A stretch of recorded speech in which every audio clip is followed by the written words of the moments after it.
dah reset. Hari pukul 11 malam, 28 Mei. Kita tengok 0 km. Nanti kita berhenti dan tidur nanti berapa km nanti. Nak sampai tempat. Kita follow budak gila. Tengok rumah ikut juga. Tu ni lah. Ni dia. Dia yang plan. Tengok sampai pukul apa Ni kepala dah. Tapi motor ni member nak uji. Kita tengok motor ni steady tak steady.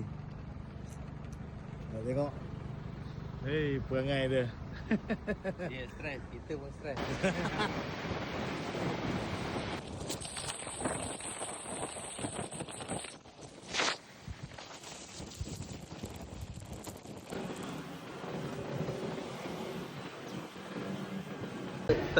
Tak terkira kilo. Orang ni tanya berapa kilo dia.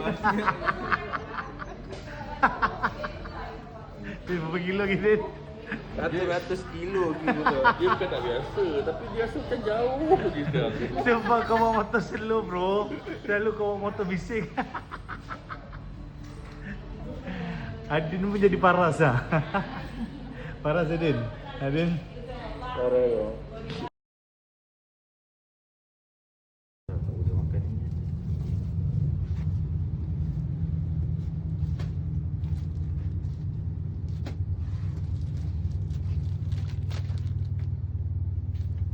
Nah, ni dah kali berapa berhenti ni. Makan buah pula.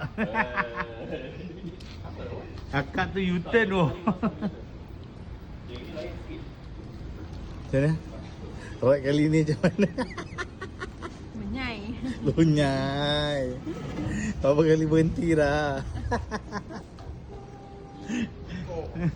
Dah kuyup baru sibuk pakai baju hujan. Dah papuk pun dah.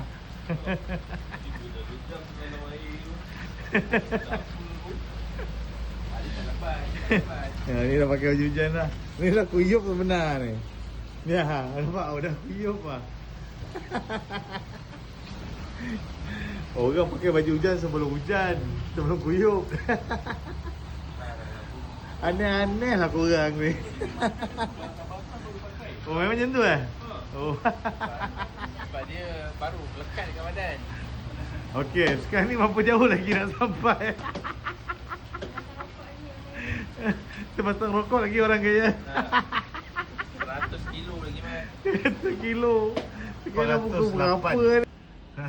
Kilometer. Ni penangan dia. Daripada Kajang.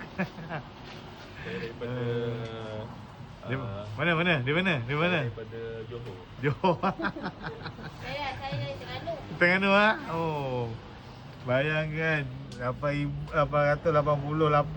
pukul 9.47 baru sampai. Kita tak main-main Apa nampak muka pasal? Kita cakap, kita buat. Kita okey. Okey. Orang sini. Dia memang orang sini. Kau dapat jumpa hotel tu Lagi 8 kilo, 80 kilo, 100 kilo, bertambah-tambah kilo dia. Lagi 10 kilo dia dapat jumpa.